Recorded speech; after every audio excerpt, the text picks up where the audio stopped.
आप देख रहे हैं अल्फा डिफेंस हिंदी में आपका स्वागत है।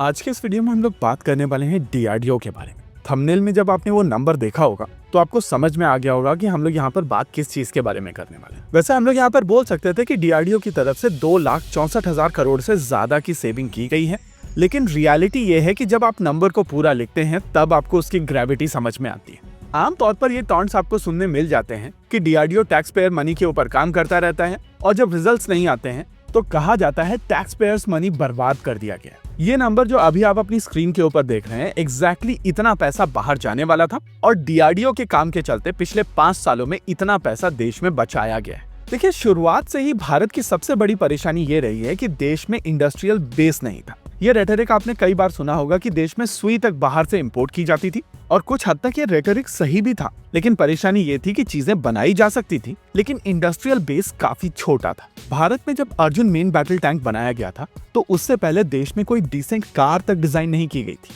तेजस के केस में जब मैन्युफैक्चरिंग स्टार्ट की गई थी तो मैन्युफैक्चरिंग प्रोसेस के दौरान हम लोगों को चीजें समझ में आई थी कि क्या भारत में बनाया जा सकता है और क्या नहीं बनाया जा सकता है। तेजस में जाने वाले बहुत सारे ऐसे कंपोनेंट्स थे जिनको बनाने के लिए प्रोसेस ही तब शुरू किया गया था जब तेजस की मैन्युफैक्चरिंग देश में शुरू हुई थी। इसको अगर और ज्यादा सिंप्लीफाई करके हम लोग आपको एक्सप्लेन करें तो एक एग्जांपल हो सकता है सूट का।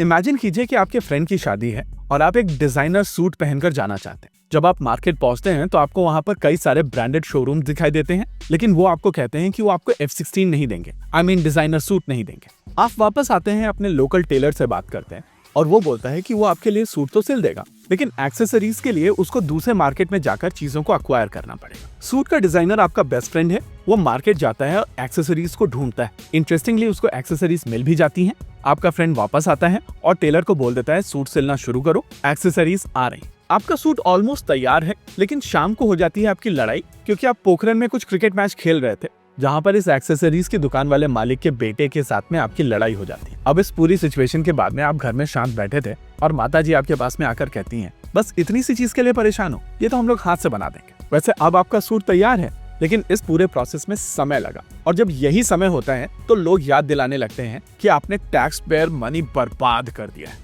अच्छा, यहाँ पर एक परेशानी और है। आपका टेलर जिस मशीन का प्रयोग करके ये सूट सिलता है वो एक्सेसरीज वाले की दुकान पे ही मिलती है। अनफॉर्चुनेटली आपके पास में वो मशीन बनाने की क्षमता आज नहीं है, लेकिन अगर कल होगी तो आप जितने चाहें उतने और जैसे चाहें वैसे सूट्स बना सकते हैं। देखिए, डीआरडीओ का काम है चीजों को डिजाइन करना, लेकिन डीआरडीओ की लिमिटेशन आती है देश में मशीन या फोर्ज करने की कैपेबिलिटी के ऊपर। अगर देश में इंडस्ट्री उस तरीके के सिस्टम्स नहीं बना सकती है या उनका क्वालिटी कंट्रोल सही नहीं होता है तो प्रोडक्ट चाहे कितना अच्छा डिजाइन किया जाए आपको रिजल्ट्स नहीं मिलेंगे। इसका एक प्रीमियर एग्जांपल है शिवालिक ग्रेनेड।